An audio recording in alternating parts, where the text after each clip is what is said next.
Olá, povo de Deus, mais um dia na nossa caminhada em nome de Jesus. Estamos juntos no nosso super ano bíblico. Hoje, Ezequiel capítulo 10 e capítulo 11 e um trecho de Lucas capítulo 9, mais especificamente falando a partir do verso 35.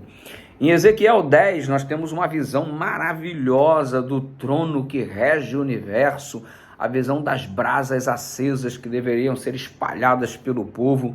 Enfim, é um texto assim bem interessante e você precisa ler pausadamente, porque senão dá meio que um nó na cabeça, porque é muito rico em detalhes. Mas o fato é que no versículo 4, de um modo trágico, a glória do Senhor se levanta do templo, onde ficava localizado ali pelo lugar santíssimo, e começa a ir para a entrada da casa, ok? E a casa encheu-se da nuvem, diz o verso 4, e o átrio da resplandecência da glória do Senhor. Resumo da ópera: a glória de Deus está se retirando do meio do seu povo. Sempre foi o referencial ali no santuário, um brilho especial, e aquilo está desaparecendo porque Deus resolveu não mais habitar no meio do seu povo, que só toma decisões erradas, que não quer saber dele, que ficam adorando os ídolos e etc. Estão adorando inclusive a Tammuz. Você viu ontem, no vídeo de ontem, né? Aquele falso Messias, aquela coisa toda, uma imitação por parte do inimigo para poder ludibriar a pessoa do personagem Jesus, do Salvador Jesus. Enfim, aí você percebe a glória de Deus se retirando, uma tragédia, vai se retirando lentamente para ver se dá tempo do povo se arrepender. E Deus nunca sai de imediato da vida de ninguém quando não é mais convidado. Ele vai retirando-se aos poucos, exatamente para ver se você nota a diferença, para ver se dá tempo de você se arrepender. Se você falar, não, volta Senhor, não sai daqui não.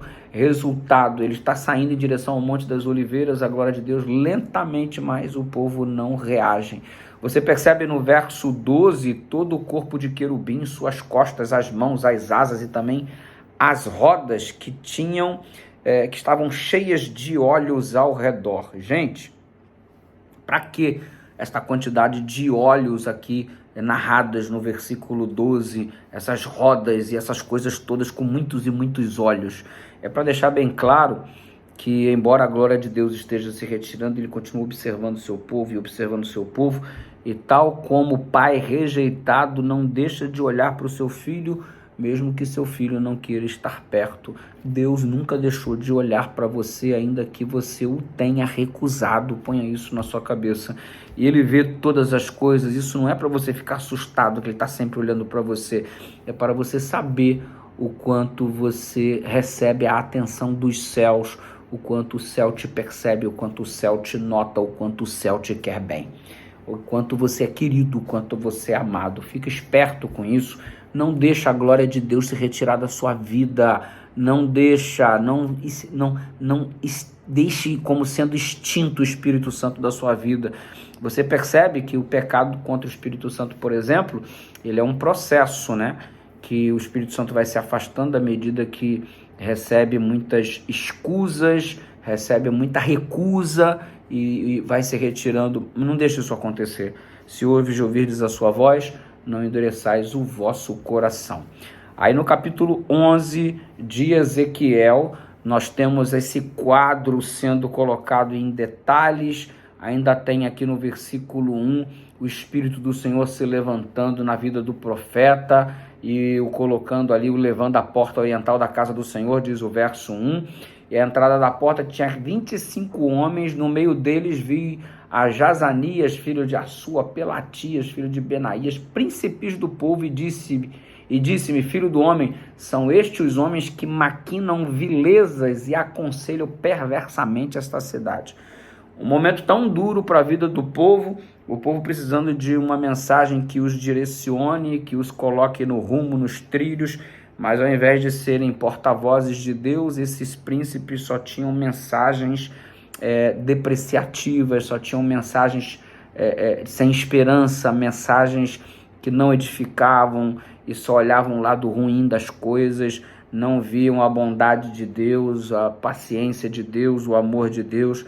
É tão ruim você estar perto de pessoas que só tem coisas ruins para dizer, não sai nada de bom do indivíduo, é tão ruim pessoas assim, é uma influência péssima, não tem uma palavra de gratidão nunca, não tem uma palavra de apreço nunca, só tem palavras de depreciação, só tem palavras de depressão, só tem palavras de destruição, enfim, Deus olhou aquilo ali, anunciou a destruição para o povo, e o profeta Ezequiel entra num processo de intercessão.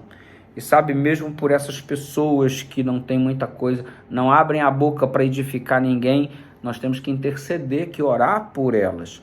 O profeta Ezequiel faz isso no verso 13, ele termina o verso 13 com uma pergunta: Senhor Deus, darás fim ao resto de Israel? Vai acabar com tudo, não vai sobrar ninguém?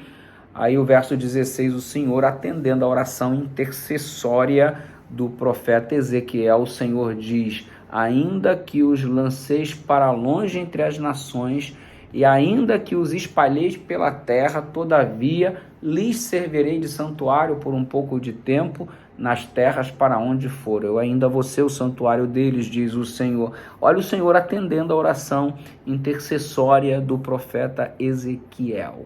Então não desista de orar pelas pessoas, ainda que sejam aqueles que só abrem a boca para falar bobagem, para depreciar pessoas, aquele tipo de ser que você não quer ter por perto. Vamos orar por essas pessoas.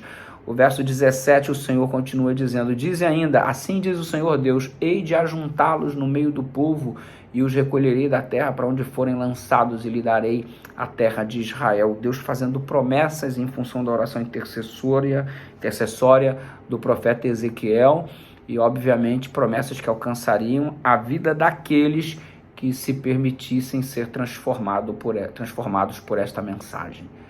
Então é isso, minha gente, vamos continuar orando pelas pessoas incessantemente, orai pelos que vos perseguem, pelos que me amaldiçoam, por aqueles que são chatos pra caramba, vivem pegando no teu pé. Vamos orar por esta gente e vamos deixá-los saber que estamos orando por eles, para que Deus os abençoe. Se aquele que te deseja o mal, que saibam o quanto você ora por eles, é um desafio da vida cristã.